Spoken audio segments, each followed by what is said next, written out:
Um abraço, amigos do Histórias da Bola. Estamos de volta com este que é o seu programa, o nosso programa. O de hoje, podemos dizer que 9 entre 10 pessoas ligadas ao futebol patinguense, de algumas décadas atrás, citam seu nome ao contarem suas histórias de passagem pelo nosso futebol. E nem era para ser diferente.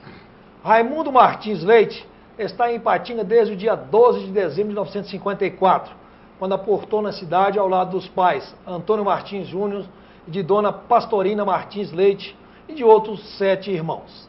Apesar da resistência do pai, desses homens rígidos das famílias tradicionais em que nós fomos criados, Raimundo Martins sempre gostou e praticou o futebol. Inicialmente, lá em Mesquita, onde morava desde pequenininho, depois de ter nascido em Itabira, e para onde se mudou, ele já praticava esse futebol. Isto, porém, sem esquecer dos estudos, que continuaram em Ipatinga, na Escola Jura Kubitschek, bem no centro da cidade, escola hoje extinta, que se localizava próximo onde é a agência central do Instituto Nacional da Previdência Social, o INSS. A exemplo dos tempos de menino pequeno em Mesquita, Raimundo Martins logo fez amizades, que aliás perduram até os tempos atuais, com algumas pessoas como os ex-zagueiros Tony e Zé Salles. E a nova terra através da bola, numa liderança natural, marcada inclusive pela escolha da posição de goleiro. E com isso teve a sua primeira experiência coletiva. Formaram um time denominado Vila Nova, somente de garotos entusiasmados, mas bons de bola, que realizava amistosos e ou treinamentos entre si, uma forma de fortalecer aquele movimento coletivo. Daí a jogar futebol em equipes oficiais foi um pulo, para todos os garotos do Vila Nova. Goleiro arrojado, Raimundo Martins então integrou por muitos anos os times de aspirante principal do Ipaminas Esporte Clube, o melhor e mais renomado da cidade na época, e também na região. Depois jogou no Comercial, lá das bandas do bairro Iguaçu, e teve uma passagem rápida, pouco mais de um ano, no futebol acesitano, onde defendeu o Forjaria, também já extinto. Mas a carreira de futebolista não duraria muito mais tempo, pois a idade chegava e despertava outra vocação, também espinhosa, a de ser árbitro de futebol. Começou então ao lado de algumas feras, de alguns amigos, como Orlando José Barbosa, que já esteve aqui no Histórias da Bola, e o cita como uma referência dentro e fora das 4 linhas. Raimundo Martins integrou um trio iniciante, para começar, ao lado do próprio Orlando Barbosa e do reverente, não menos apaixonado pela bola, José Augusto da Silva. Atuou 5 anos como apitador. Depois, pela sua experiência e seriedade e retidão, veio o convite para ser diretor de árbitros da Liga de Desporto de Ipatinga, a LDI, através do já saudoso João Elias Inácio, em meados dos anos 80. A seguir, dirigiu o mesmo quadro das gestões de Daniel Borges, João Pastor e Vavá. Pelas suas mãos passaram e iniciaram muitas feras do apito, que citam também o Raimundo Martins como referência. A exemplo do Guilhermino Lima, que já esteve aqui no Histórias da Bola, Ronaldo Careca, que igualmente esteve no Histórias da Bola, e Fernando Aguiar, para não citar outros. Para se ter uma ideia da sua referência, dos árbitros que passaram pelos quadros da LDI nos tempos em que Raimundo Martins era dirigente, nada menos do que 7 transformaram-se em diretores da classe posteriormente. Claro, evidenciando a influência e a importância do então comandante. Fernando Aguiar, Orlando Barbosa, Ronaldo Careca, que é o atual dirigente, Hermes Viana, Sebastião Peixoto e Helder Rossi, são esses nomes que passaram pela diretoria, ou estão na diretoria de árbitros, como no caso de Ronaldo Careca. É preciso dizer mais alguma coisa da influência do então comandante da equipe? Raimundo Martins tem 3 filhos, Juliene, Gislene e Gêner, e está à espera da chegada da primeira netinha, que irá se chamar Júlia, filha de Gêner. Atualmente é casado com Vera Lúcia da Silva Martins Leite. É este dono de uma bonita história, autor e acompanhante de inúmeros causos do futebol ipatinguense e do Vale do Aço, que trazemos hoje, no seu Histórias da Bola, para contar a sua experiência de vida, a sua contribuição para o mundo da bola. Com vocês, então, Raimundo Martins Leite, o homem que serviu de exemplo de referência dentro e fora de campo para muita gente ligado ao futebol ipatinguense. Raimundo Martins, obrigado uma vez mais pelo convite. Então, a gente dizia naquela abertura, você veio para Ipatinga, trazido pelo pai, né, e a mãe, ao lado dos outros 7 irmãos. Como é que foi essa chegada em Ipatinga? Por que seu pai veio morar aqui? Nós morávamos em Mesquita, Meu pai mexia com carroça na época. Carroça? E ele veio para aqui e construiu uma casinha aqui, construiu mexer com carroça aqui, e depois passou a mexer com o comércio. Ele tinha um boteco de madeira no centro da Praça 1º de Maio. Ali ficou muito tempo, entendeu? Até falecer, continuou aquele boteco ali. Na Praça 1º, como é que era o nome do estabelecimento dele? Não tinha nome na época. Era de madeira. Era um boteco de madeira, com roda de madeira, ficava na esquina da 1º de Maio com a 28 de abril. E o que comercializava? Só coisa de boteco mesmo. Café, leite, pão, salame, biscoito, amendoim, salgadinho, pudim, essas coisas assim. Dali criou a família? Dali criou a família. E depois aqui nós continuamos também, ele mexeu com roça. Nós plantamos roça no lugar que tinha tipo Feitosa. Ali onde é a entrada da Uzi Minas hoje, no centro. Bem no centro da cidade. Nós plantamos ali muita feijão e milho, abóbora, muito tempo. Ali era a terça, a meia, como é que era? Não, era nosso mesmo. O terreno era da prefeitura de Fabriciano na época ainda. Prefeitura de Fabriciano. A gente poderia plantar à vontade. Só para limpar, manter a terra limpa. Só para manter. Então vocês plantavam roça ali, a família toda? Muitas vezes, muito tempo. O seu pai era para o próprio consumo ou era comercializado? Não, só para o consumo. Interessante a influência do comércio na família. Sem dúvida. Alguns dos seus irmãos, algum deles se transformou em comerciante? Não. Meus irmãos, a maioria são mecânicos. Engraçado. Então, pode ser o lado carroceiro do seu pai. Só um que tentou ser jogar futebol, mas desanimou rápido, porque ele não era ruim, ele era péssimo, parou cedo. Então, ninguém virou carroceiro, ninguém virou comerciante. Não. E boleiro só foi um? Só Raimundo Martins. Só Raimundo Martins. E como é que o Raimundo Martins começou a jogar bola, então, em Patinga? Em Patinga, quando eu cheguei em 54, como eu te disse, nós começamos uma turminha batendo bola na rua, depois tinha um campo ali na rua Juiz de Fora. Começamos ali e formamos um time. Era um campinho de terra ou já era gramado, né? Terra, não era gramado, tinha aquele matinho normal. A gente está sempre capinando, né? E na época o técnico nosso chamava-se Cláudio, nós chamamos de Clóvis. Hoje eu moro em Monlevade. E nós tínhamos um time ali, entendeu? Que participava Tony, Zé Salles, Pedro, meu irmão, Ginaldo, Luciano e outros mais. Então a parceria com o Tony já é desde essa época? Desde essa época. Eu, Tony, Zé Salles, Despedido também, que mora na Cidade Nova há muitos anos. Só gente boa? Só gente de primeira. O Zé Salles já era chorão nessa época? Toda a vida sai daquele tipo. Depois ficou mais morrinha, né? Mas já era morrinhento, chorão. Agora é meio rancoroso agora. Mas é bom de bola. Bom de bola. Tem bom de bola, né? Ele estava respeitado toda a época, ele foi respeitado todo lugar que jogava. E o Tony já era bom de bola nessa época? O Tony já era bom de bola, desde pequeno. Mas estou jogando muito tempo junto, então ele foi bom de bola. Ele nunca deixava muita bola passar para sobrar muito rápido o foguete lá atrás no goleiro, não? Não, nós tínhamos um tratamento muito bom na época, muito bom. Desde essa época? Desde essa época. Antigamente o futebol era melhor. Você vê que hoje o futebol está em decadência, profissional, porque naquela época a gente jogava porque gostava do time. Hoje em dia o pessoal não gosta de futebol, o jogador não gosta do time. Eles beijam a camisa beijando dinheiro. Então não, nós não tinha vergonha de perder uma partida. Então nós treinávamos, preocupávamos, entrosávamos e tinha bons times. Esse time de garotos que vocês montaram na época, ele durou muito tempo ou você não se recorda, mas o Vila Nova? Não durou muito tempo não, porque depois esse Cláudio mudou, né? O técnico saiu de... mudou. Aí nós passou para integrar o time principal, naquele tempo não tinha Júnior, era Cascudo que falava, os Cascudo, os Friassol. Os Friassol, aspirante, Cascudo. E interessante que a primeira partida que eu fiz no titular do time ainda era o 7 de setembro, antes de ir para Minas. Você jogou também na época do 7 de setembro. 7 de setembro. Assim como o Tony teve aqui disse também. Naquele campo ali da Rua de Fora, nós jogamos, eu lembro até hoje, nós jogamos contra o Cachoeira Escura. E eu joguei eu tinha 16 anos. Eu era goleiro do aspirante, né? Do Cascudo. E nós ganhamos do Cachoeira Escura por 2-1. E depois, como o Cláudio, que era o goleiro principal, não pôde comparecer, eles insistiram, eu aceitei jogar no titular, com 16 anos. Ganhamos 3-0. A primeira experiência no titular do 7 de setembro, que depois transformou-se em Parminas, foi com 16 anos. E um fato curioso... Uma vitória contra o Cachoeira Escura. E um fato curioso, que esse gol nós ganhamos 2-1, esse gol do Cachoeira Escura foi feito por um jogador, um amigo meu, que chama de Gerson, e na época ele jogou com a minha chuteira, que eu prestei para ele, ele fez o gol de mim com a minha chuteira. O Gerson jogou com a sua chuteira? A chuteira emprestada foi a chuteira traíra. Traíra. A chuteira tinha trava de rosca? Não, naquele tempo não existia isso, né? Ela tava de borracha mesmo? Não, tava de couro, com aqueles pregos. Com o tempo a gente trocava porque os pregos apareciam. O prego apareceu. Aparecia. Desde essa época, o Raimundo Martins, como goleiro, era um goleiro mais arrojado, um goleiro mais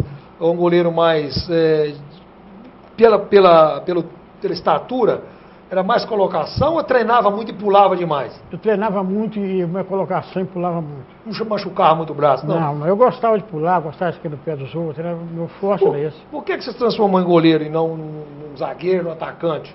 Eu não sei, eu comecei brincando e deu certo, o pessoal me entusiasmaram, né?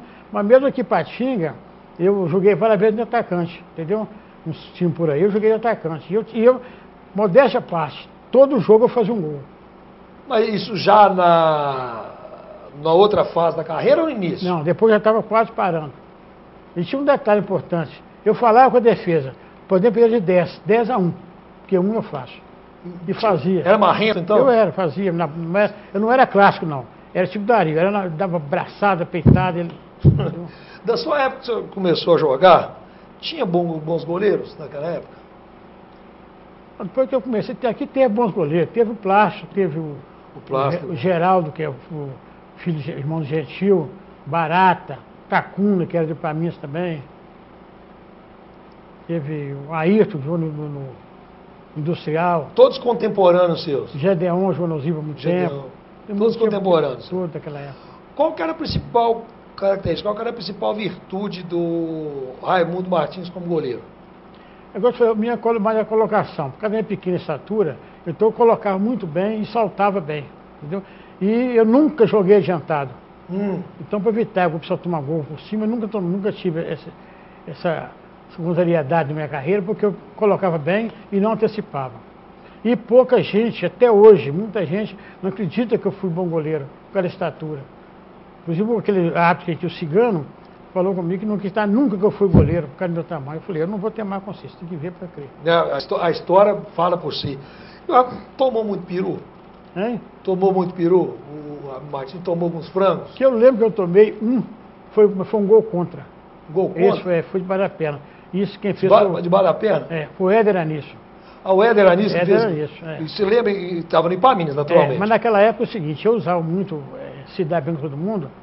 Hoje em dia, quando o cara faz um gol contra, o pessoal olha com a cara feia, xinga e tal. Eu não, fui nele, abracei, falei que a culpa era toda minha, tomei a culpa toda pra mim, entendeu? Aí, pra não complicar... Mas como é que foi esse lance? Aí, depois do jogo, eu fui conversar com ele, entendeu? Na bola veio rasteira, ele tentou tirar, ela pegou de lado o pé dele. Aquela famosa... Aí me tirou e passou de bala a perna. Você considera esse como o lance de maior, que foi esse. Foi bizonho mesmo? Esse foi. Você lembra do jogo contra quem? Onde foi no campo do Ipaminhas mesmo? Foi no campo do Ipaminhas, não lembro contra quem, não. Mas o Ipaminhas venceu ou perdeu o jogo? Perdemos, não, ganhamos de 2 a 1. Quase que o gol contra complicava. Mas a mamãe não brigava com... Não. Como é que era a sua postura com os seus zagueiros? Falava, dava dura nele, jogava com ele, jogava junto, como é que era isso? Não, nós sempre conversávamos o seguinte, se a gente trocava ideia, eu sempre falava para ele o seguinte, toda bola que eu sair, não interessa a situação, você vai abrindo o gol. Porque se eu falhar, você tá. E se eu falhar que é sua, você vai de qualquer jeito, não interessa se você vai ganhar ou perder, porque eu estou dentro do gol. Assim não se dá muito bem. A questão de relação de confiança. Eu tinha um zagueiro muito conhecido, já faleceu, o nome de Banheira. Banheira? Jogava no Ipaminhas. Jogava no Ipaminhas. Nós brincávamos muito, que ele ia com a bola até lá lá de fora da área, e sem olhar ele chutava para prender o gol. Eu sabia que eu estava colocado para gente brincadeira, entendeu? Só ver se achava um guardinho, mas era brincadeira, uma brincadeira séria, né? Ele ia sem olhar e jogava. Aí mandava eu pegar, porque estava acostumado. Isso é relação de confiança, né? Sim, demais. Dessa época, contemporâneos seus, de bons jogadores, você já citou o Tony, citou o Zé Sardes, citou o Banheira, outros jogadores contemporâneos com os quais você jogou e que bons de bola. Sem dúvida, todo mundo deve ter citado o Alemão. O Alemão muito bom. Alemão é isso tudo mesmo que falam dele, né? Muito e bom, mais alguma coisa, né? Muito bom. Eu citar um cara de Alemão, uma vez, é o seguinte, eu pitava futebol e o Alemão era muito crenqueiro. O Alemão jogava no Vila Ipanema. E eu fui apitar esse jogo. E ele era capitão, entendeu? Aí o senhor de mim começou brincando, eu falei, mas hoje você é jogador, eu sou árbitro. Ele foi o que me ajudou na arbitragem nesse dia. Ele é gente boa e foi bom jogador. E tinha na época um elemento que sumiu daqui, o Tortinho, disse que tem uma beleza, não vi mais. Tinha o Valdir Aricanga, o Elias, o Éder Anísio, muito bom também. O Éder jogava de? Na época eles falavam que era centeralfo, né? Hoje é quase zagueiro. Quase zagueiro. Mas ele também foi muito bom, jogar na armação também. Tinha Sabará, habilidoso, né? Tinha Sabará também, muito bom. Sabará foi Cacareco, faleceu. Cacareco também, né? Pedro, meu irmão, lateral direito. Esforçado. Muito bom.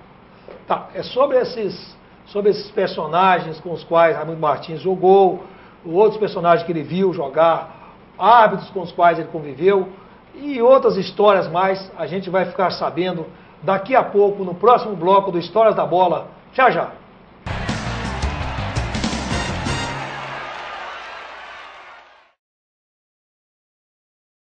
Não apague o sorriso de quem cuida da nossa cidade.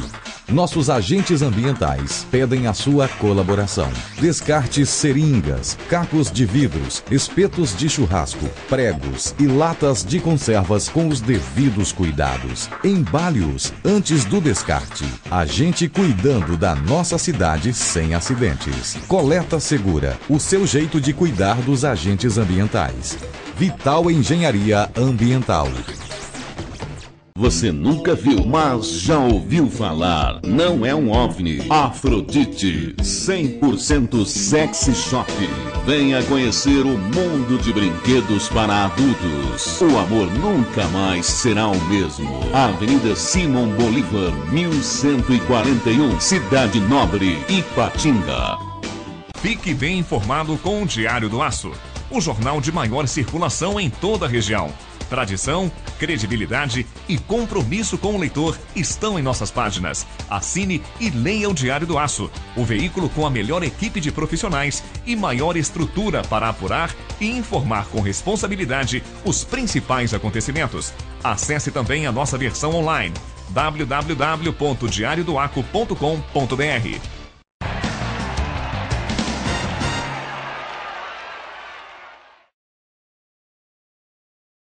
De volta com Histórias da Bola, que hoje traz Raimundo Martins Leite. Aquele que um dia foi um goleiro de estatura mediana, mas de uma carreira notável, grandiosa, e que serviu de exemplo não só como jogador, mas também como árbitro e como dirigente do departamento de árbitros da LDI para muita gente e que formou muita gente no futebol. Tem histórias para contar e é isso que ele está fazendo hoje no nosso programa Histórias da Bola. Raimundo Martins, a gente dizia no bloco anterior sobre os seus companheiros, seus contemporâneos de futebol. Você falou dos bons e dos notáveis, enfim, como o Alemão, como o Sabará, enfim.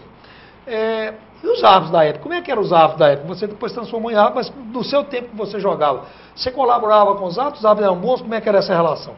Eu nunca tive problema com árbitro. Sempre tratei bem, com respeito.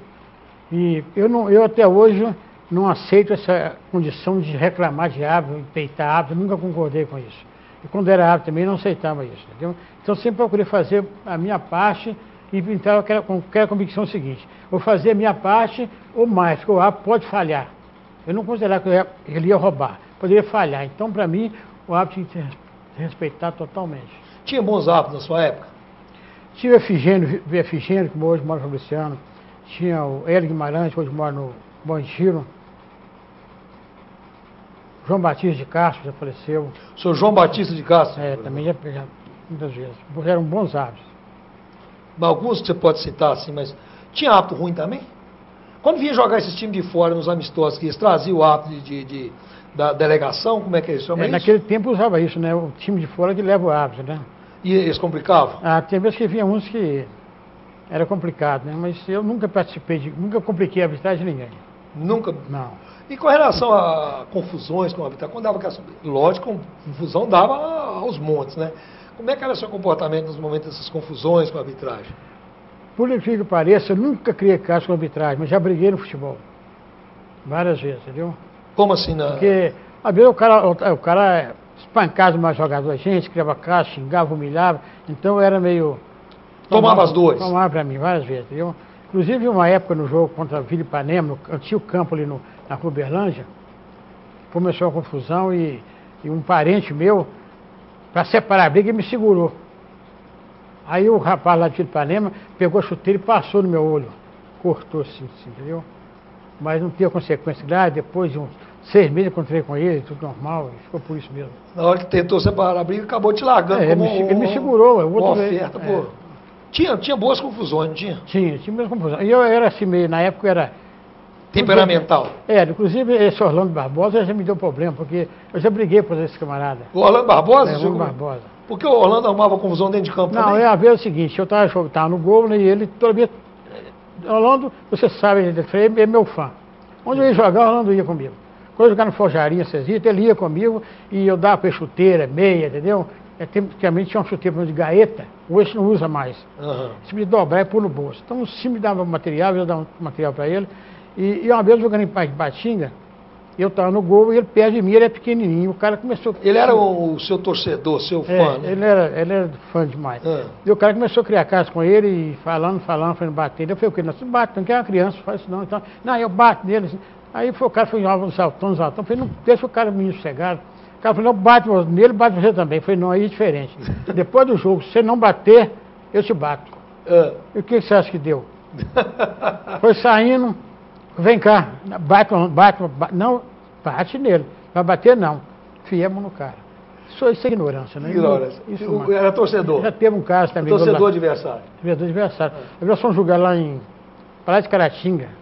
Piedade de Caratinga. Piedade de Caratinga. É um canto lá, não lembrei o nome não. E nós fomos jogar nessa época, a gente de caminhão. Entendeu? E a torcida e mulher, criança, todo mundo. Lá, eu nunca tive lá. E nós lá jogando e o cara começou a xingar as torcidas, xingar as mulheres que foi daqui, falando que era mulher daqui, era mulher de vagabunda, de zona e tal. Pensou, respeito, tem senhora casada aí e tal.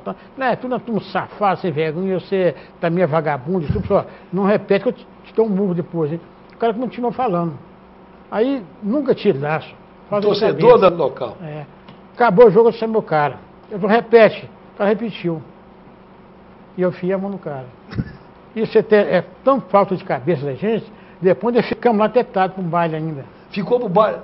Que risco. Falta de juízo. Hoje em dia, se o cara fala para me pegar ali, eu dou uma volta de quilômetros de distância. Ou então dá conselho para outros mais novos não fazerem isso também. Ninguém deve fazer isso, não. Hoje eu aconselho todo mundo não evitar a confusão, porque não compensa.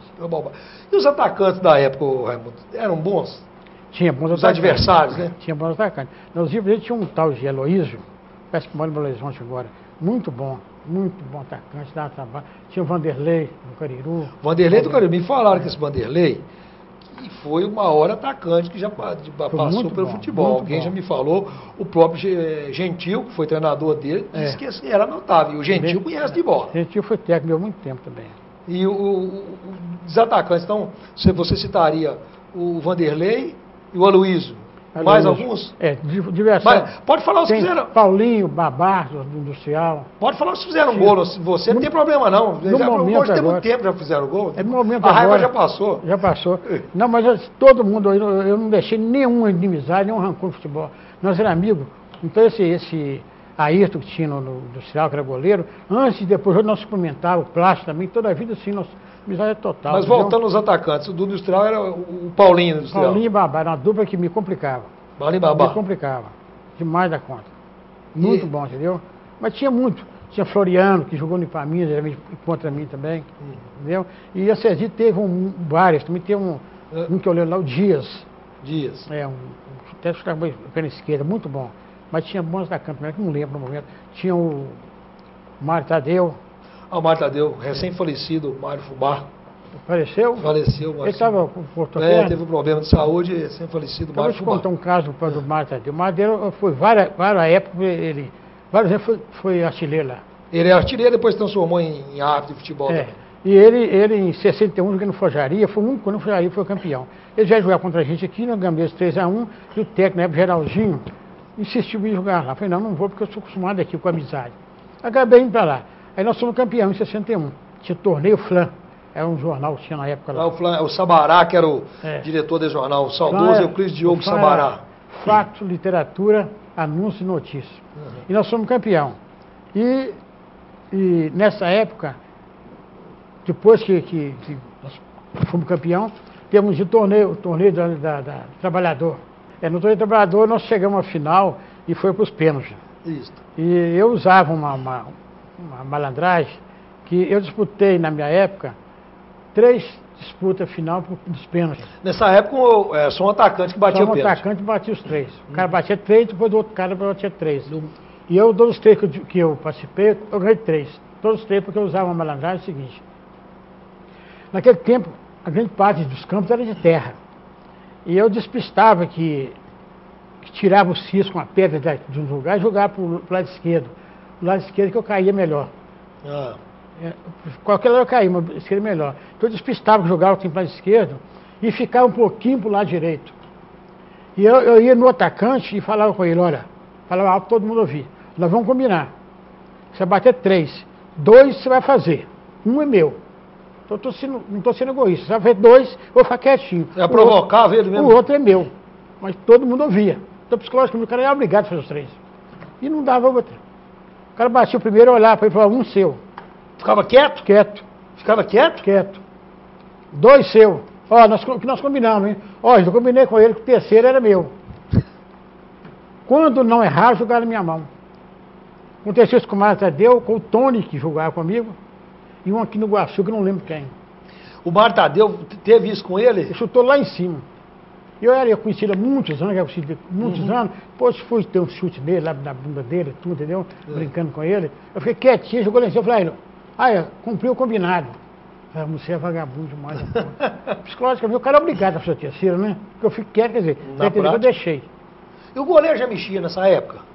Mexia, toda vez. Mexia mesmo? Mexia menos, mas agora não, agora ele pula demais da conta, adianta. Mas adiantava mesmo? Adiantava. Eu nunca adiantei, não. O senhor não adiantava, não? Não, eu tinha, cada um tem uma característica, eu gosto de fazer, eu despistava, que eu jogava os trem para a pedra para lá, o cis para lá, e ficava um pouquinho para a direita. O cara via aquele grande lá, mas é lá que eu estava. Podia chutar ali com E quando o cara corria bater, eu balançava para a direita. E lá já estava um espaço maior. E eu balançava para a direita, o cara tinha que jogar lá mesmo.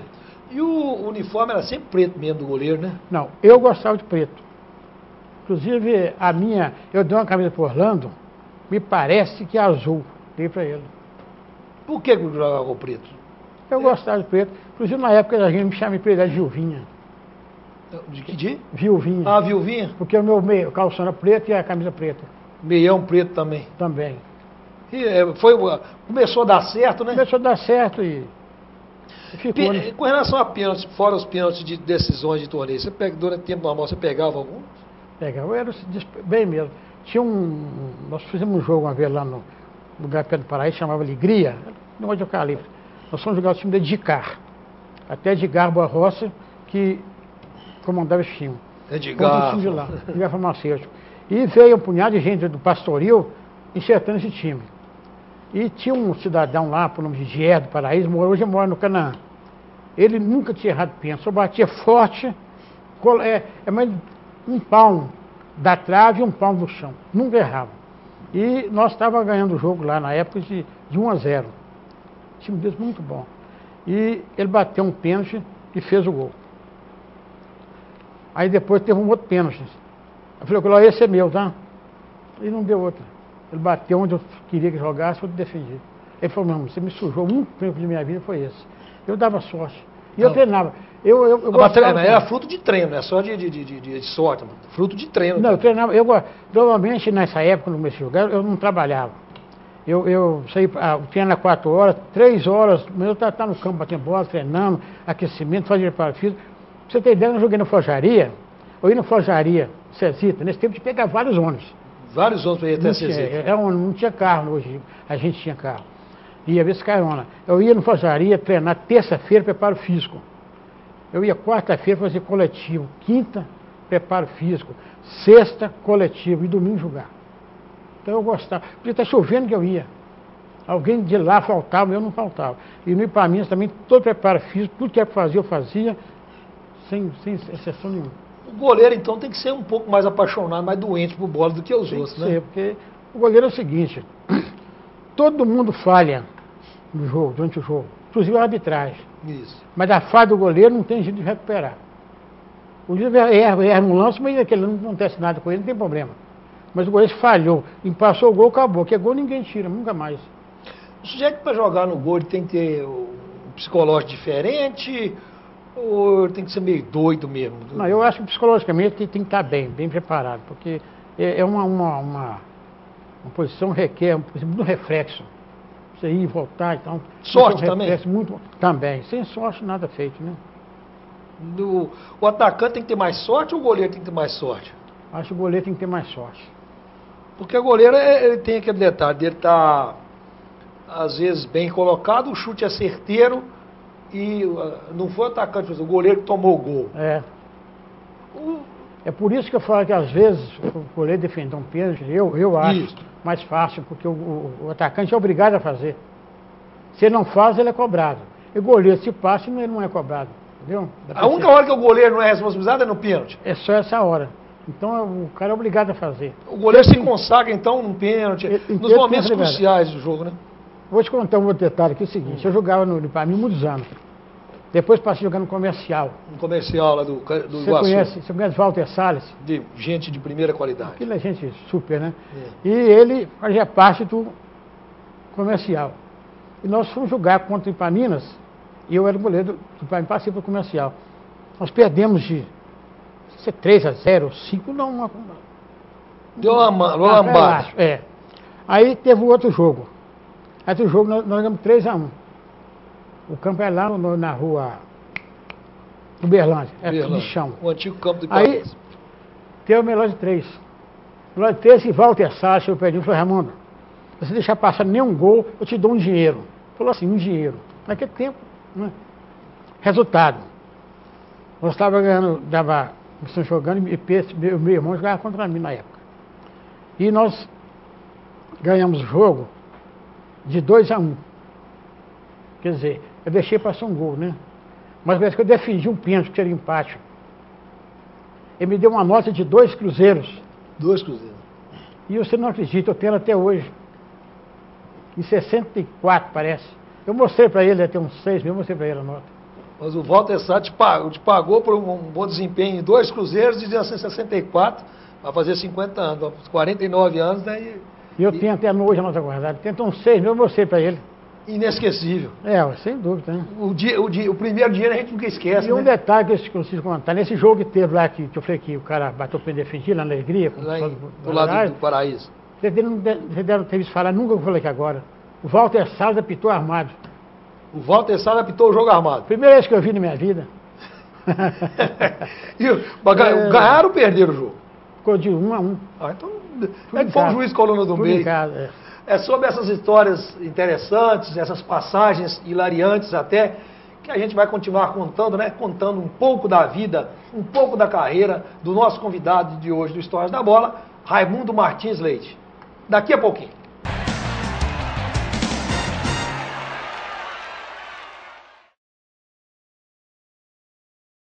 Atenção, luz, câmera, gravando. Todos os momentos devem ser registrados com qualidade e profissionalismo. Lana Vídeo Produtora Audiovisual, especializada em vídeo empresarial, documentários, comerciais para TV e eventos sociais. A equipe Lana Vídeo lhe atende com profissionais capacitados para fazer o melhor registro do seu evento. Lana Vídeo Produtora Audiovisual. Ligue e agende uma visita. 38216992 ou acesse lanavideo.com.br.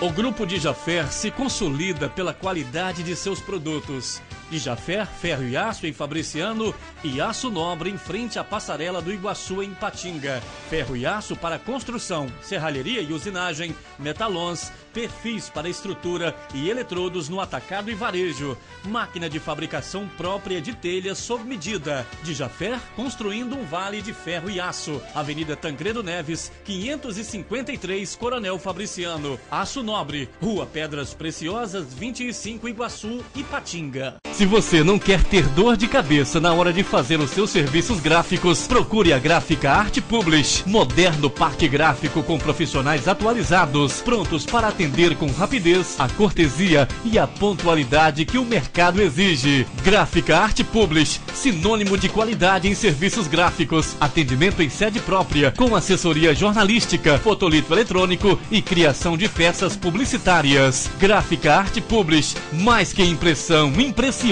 Arte Publish, Avenida Londrina, número 400, bairro Veneza 2, Ipatinga. Telefone 3828-9020. artepublish@artepublish.com.br.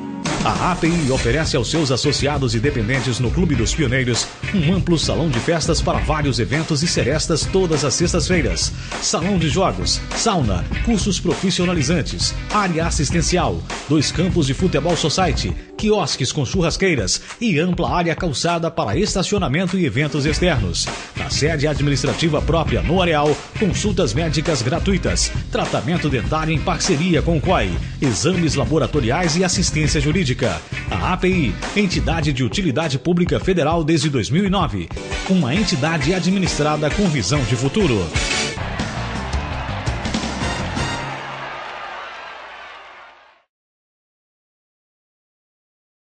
Retornando com Histórias da Bola, que hoje traz Raimundo Martins Leite, aquele que foi um goleiro arrojado, um árbitro esforçado e um dirigente de árbitros eficiente.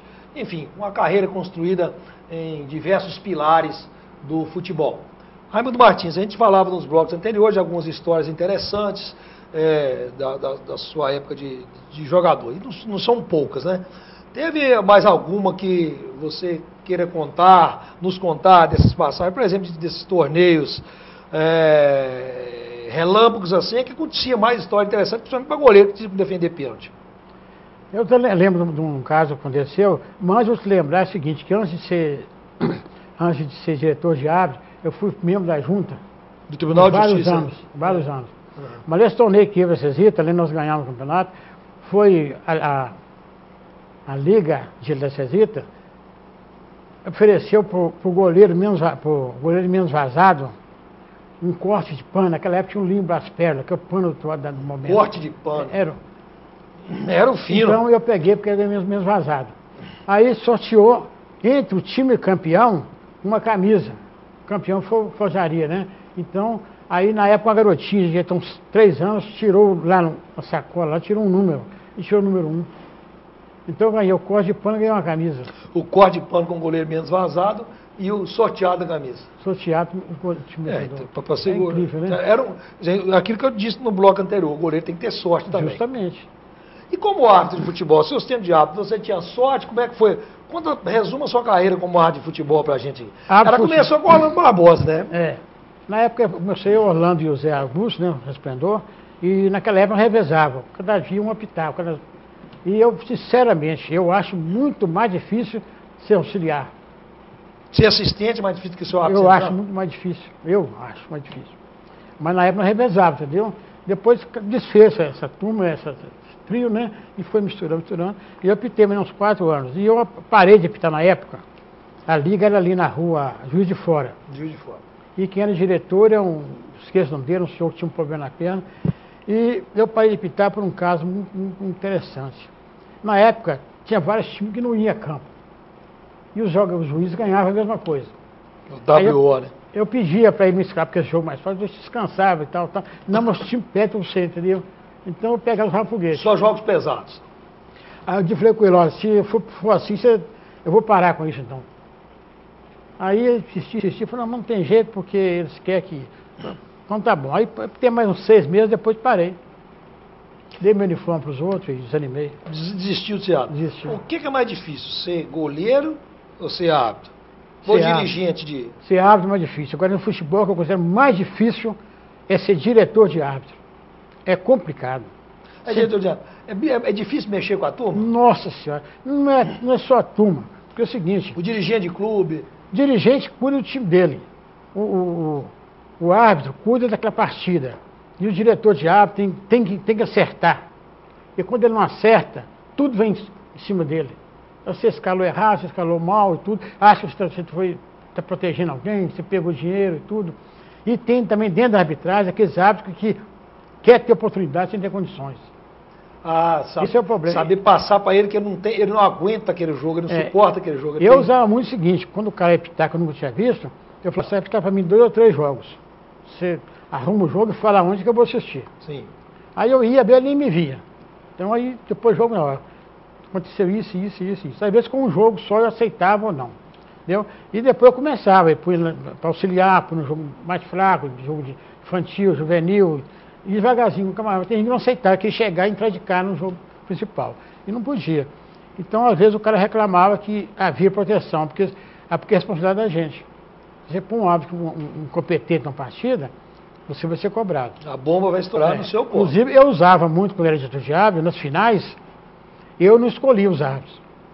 Eu dava o direito, eu usava a jogada para os clubes escolher os árbitros. Por 2 motivos. Primeiro, tirava um bocado da minha responsabilidade.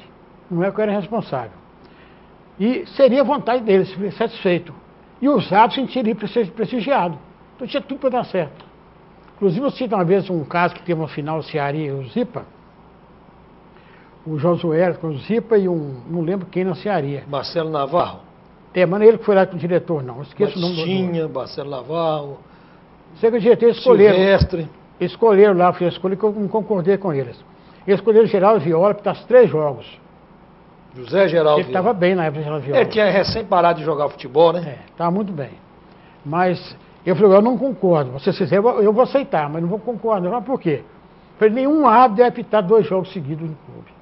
Vocês estão caçando para 3 na final. E tal. Tudo bem, lavei as mãos. Tem o maior problema. Porque, queira ou não, é complicado. Para o próprio árbitro é complicado.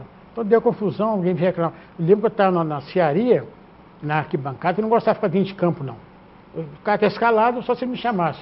Então eu ia e ficava na arquibancada, no meio da turma, lá batendo papo. Aí tinha uma torcedora do Zipa, muito doente, com o Zipa, uma senhora de idade, e xingando o diretor de árbitro, falando, não tinha me visto, não. Xingando. Aí um falou assim, o diretor está aí, ó. Ela virou, você que escalou e tal. Aí ela falou, eu só vou atender esse senhor, só deixa eu falar depois. É porque vocês têm competente, ele falou. Falou, olha, só sabe quem escolheu? Não sei não. Falei, foi Josué. Aí ela pagou na hora, entendeu? Tem muito caso assim. Já houve ameaça de agressão a mim, como diretor de árbitro, entendeu? Mas eu consegui sair tudo numa boa. Mas então, a missão é espinhosa mesmo. É complicada. Mas nem por isso você deixou de dirigir em 4 gestões, né? Eu acho que eu tenho a impressão que eu fui o único que trabalhei com 4 presidentes. Foi o único que trabalhou com 4 presidentes. O primeiro foi o João Elias. João Elias Inácio. Antes do João Elias teve o Raimundo Bento Barbosa, o Mundinho. Zé do Povo, gente de primeira qualidade. Ele insistiu demais comigo para mim ser diretor. Eu falei, não é não quero de jeito não. Aí um dia estava em casa, morava no Panorama, chegou lá o Levi de Castilho com o João Elias. Aí insistiu, olha, eu falei, eu vou com uma condição. Se o João Batista, né, que faleceu, for meu auxiliar. Aí ele aceitou. Aí ele ficou umas 3 escalações comigo, falou, Ramon, eu estou te atrapalhando. Vai sozinho. Falei, não, mas vamos para trocar de ideia. Falei, não. Aí deixou sozinho, foi ficando. Aí foi outro. Qual foi o momento mais difícil nesse tempo de diretor de árbitro? O mais difícil foi uma decisão que teve no campo do Ideal, decisão entre Esperança e a ERC. A ERB. A ERB. Naquela época, o árbitro indicado, pode dizer 100% era Ercides Bise. Ercides Bise. Porque eu, quando eu escolhia para o final, eu fazia um apanhado geral, tudo. Desde a apresentação, o modo de dirigir ao dirigente, ao torcedor, a todo mundo já dirigia ao jogador. Eu sempre falava, eu não quero árbitro bravo aqui não. Quero um árbitro competente, diálogo, que impõe. E ele tinha tudo para apitar. Mas teve um julgamento de um zagueiro do Esperança, muito bom zagueiro, na sexta-feira. Entendeu? E essa eu trabalhava no CEMIG, estava lá pro lado do NAC. Quando eu cheguei na CEMIG, cheguei no presidente da CEMIG, não sei se ele é um diretor que tinha pedido sapinho, ele me parou, Ramon, pode conversar com o senhor? Pode, tranquilo. Eu me tratei todo mundo. Você já escolheu o árbitro para apitar o final? Eu falei, já. Ele falou, quer que eu não gosto do senhor? não quero atrapalhar, o senhor vem fazer um trabalho excelente, tudo 100%. Se o senhor não mudar quem se impôs, nosso apoio é o mesmo. Não quer te contar? Eu falei, para eu contar. Ele falou, até o julgamento, eu esqueço do rapaz, muito boa pessoa, muito bom de bola. Ele era o peça central do Esperança. Para ter o julgamento, sexta-feira, ele foi absolvido e o bis aplaudiu, bateu palma na hora lá. Eu falei assim, nossa, me complicou tudo. Puxa vida.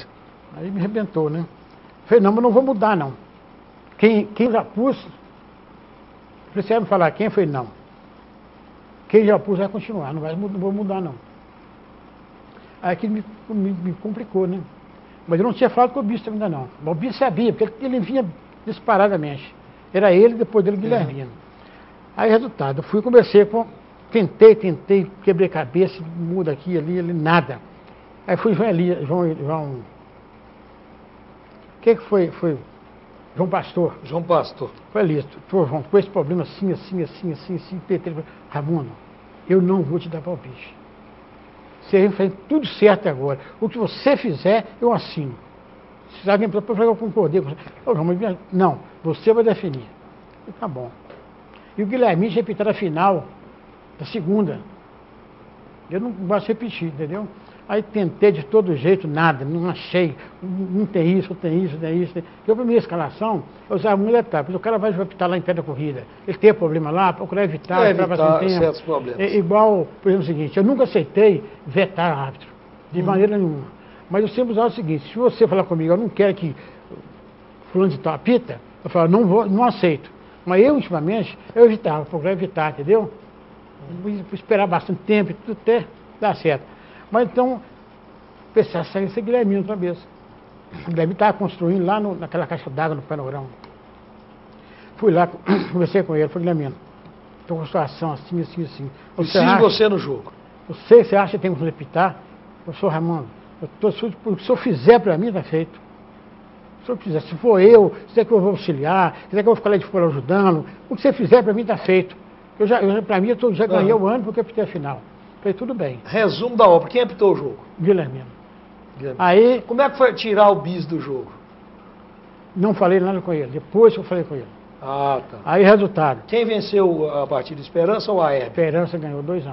Esperança venceu 2-1. Aí, resultado. Aí tinha um dos auxiliares que morava no Ideal. Aí eu mandei os 3 lá pro Ideal, para casa do camarada. As pessoas vão esperar lá. Eu tinha, na época eu tinha o meu carro era branco, era uma... Esqueçam do carro agora, branco. Aí, você me espera lá. Aí, quando eu fui sair, peguei a chave do portão do portão de trás, entendeu? Falei com o cara, ó. Fica aqui, quando eu buzinar, você abre pra mim. Aí, fui lá, eu Orlando Barbosa estava perto de mim na torcida, né? Que eu falo meio da torcida, né? O Barbosa falou assim, se eu conheço bem o diretor de árbitro, o trio vai chegar aqui numa Paraty branca. Eu fiquei calado, entendeu? Falando, todo foi assim, né? Mas não falei com ele também, não. Aí fui lá, cheguei, buzinei, entrei, falei com os caras, entra no vestiário e não abre para ninguém. Aí entrou eles, os 3, tinha um reserva, né? E o mesário. Não tem ninguém. Aí entrou. Aí quando foi, entrei lá, falou, ó, assim, é o de sempre, um bom de cabeçudo, vocês estão aqui porque vocês merecem. Exato. Então é bola para frente. Eu quero honestidade, como sempre foi, acompanho os anos de perto, não tem problema. Tudo bem. Aí, no portão de entrada, eu conversei com o presidente na época, não lembro se era o Durães ou quem era, falou, eu quero o seguinte, eu quero que você me permite trancar o portão de entrada ali. Tranquilo. Me deu um cadeado e uma corrente, e eu pedi um árbitro, um Nelson Barbosa. Você vai ficar para mim nesse portão aqui, para ninguém entrar. Você não vai deixar o portão encostado, não, você vai trancar. Trancado o portão. Quem entrar, você tranca. E só com minha ordem. Nem o presidente do Ideal não vai entrar aí. Não, se o senhor falou, acabou. E ele ficou lá. O cara entrou abrindo uma saída, trancava. Aí eu estou lá no meio do torcida lá, né? Aí com um pouco chegou o doutor Ider. É o Ider, né? Ele é diretor do DIMED, parece. É, doutor Wilde. O Wilde, gente boa pra caramba. Conheci ele há Wilde. muito tempo. E ele era médico na época do Ideal. É. Aí chegou lá e queria entrar. Eu de lá ficava só olhando. Aí entra. O cara falou, só com o Otto Raimundo Martins. Ninguém mais pode entrar aqui. Ah, vou falar com o presidente do Ideal. Eu falei, só com ele. Aí o Ito foi lá. quer entrar lá e tal. Eu falei, não tem problema não. Ele não ia complicar, tenho certeza, né? Exato. Se quiser ajudar, ele não ia. Aí eu falei, o cara pode abrir, ele entrou. Depois foram uns 5 ou 6 que entrar. Não deixei. Porque é um jogo complicado. Foi um momento marcante no seu carreira. Eu vou te falar, João, a arbitragem do Guilhermino não foi nota 10, não. Foi 10 vezes 10. Foi espetacular, foi então. Foi tanto que quando acabou o jogo... Então a decisão terminou sem mancha por não, decisão. Nota 10. O trio todo foi beleza. E assim acabou o jogo, esse tal Sapinho, diretor do GAEC, perdeu. Ele foi me comentar e abraçou o Guilhermino. Falou, Raimundo, o senhor provou mais uma vez sua honestidade, sua capacidade. Eu falei, não, é isso aí. Aí depois eu falei com o Biso, olha, você tinha tudo para você apitar. Eu falei, Raimundo, sua língua te traiu. Eu falei, mais uma vez, eu não posso ficar com raiva de você. Eu falei, por quê? Não, porque você agiu certo. Eu estava com tudo para ser uma dessa mancada. Eu falei, ainda bem que você reconhece. Raimundo, qual a mensagem, que a gente fechando o programa, qual a mensagem que você deixaria, do alto da experiência sua de aposentado da CEMIG, de um goleiro, de um árbitro de futebol, de um dirigente de ato, de um entregante do Tribunal de Justiça da Liga, e de um desportista de uma maneira geral, qual a mensagem que você deixa para quem está no meio do esporte, quem está chegando agora para o futebol? Seja como jogador, como dirigente, como árbitro. Mas assim, acima de tudo, a honestidade. Aconteça o que acontecer, a honestidade acima de tudo. Em qualquer setor da vida, familiar, qualquer setor da vida. E no meio esportivo, preparo. Tem que preparar, estudar, ler, conversar, trocar de ideia, aceitar opiniões, reconhecer que errou, buscar a solução, que se o cara se julgar superior a todo mundo, não dá nada certo. Inclusive, com questão de respeito, eu tinha um árbitro, que não vou citar o nome dele, chegou de Batinga e falou comigo, um jogo mais complicado que eu vou optar. Que eu resolvo de qualquer jeito. Falei, infelizmente, com essa mentalidade, você não vai servir para mim. Aí ele voltou normal e depois foi um bom árbitro, entendeu?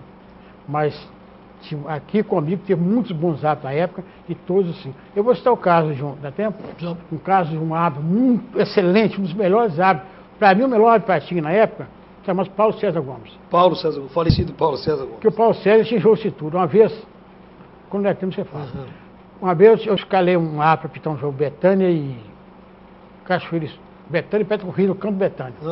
Eu morava no Veneza 2.